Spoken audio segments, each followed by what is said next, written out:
কোনো এক রহস্যময় কারণে এবারের আইপিএলে বাংলাদেশের কাউকে কেনে নেই ফ্রাঞ্চাইজিগুলো, তাই সাকিব মুস্তাফিজের দিকে চোখ ছিল পিএসএল এর। বাংলাদেশের রেকর্ড সংখ্যক ক্রিকেটারের নাম উঠছে এবারের পাকিস্তান সুপার লিগের নিলামে।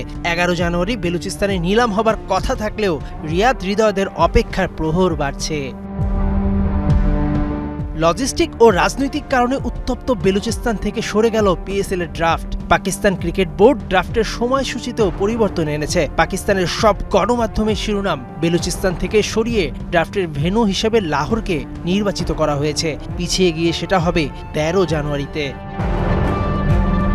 প্রদেশটির স্বাধীনতাকামী সশস্ত্র গোষ্ঠী বেলুচিস্তান লিবারেশন আর্মি পাকিস্তানের নিরাপত্তা বাহিনীর উপর বেশ কয়েকবার হামলা চালিয়েছে। তাই চ্যাম্পিয়ন্স ট্রফির আগে আর নিরাপত্তা ইস্যুতে কোনো রিস্ক দিতে চাইছে না পিসিবি। ভারতের খুদ ধরা আরও জোরালো হলো।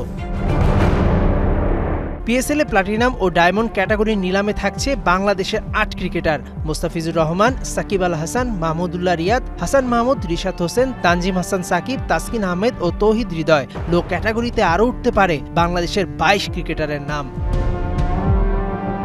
8 এপ্রিল পর্দা উঠবে পিএসএল এর এবারের মৌসুমের। স্বাভাবিকভাবেই এবারে বাংলাদেশের ক্রিকেট প্রেমীদের নজর বেশি থাকবে পিএসএল এ। 6 দলের টুর্নামেন্টের ফাইনাল হবে 19 মে। মেহেদী নাইম, 71।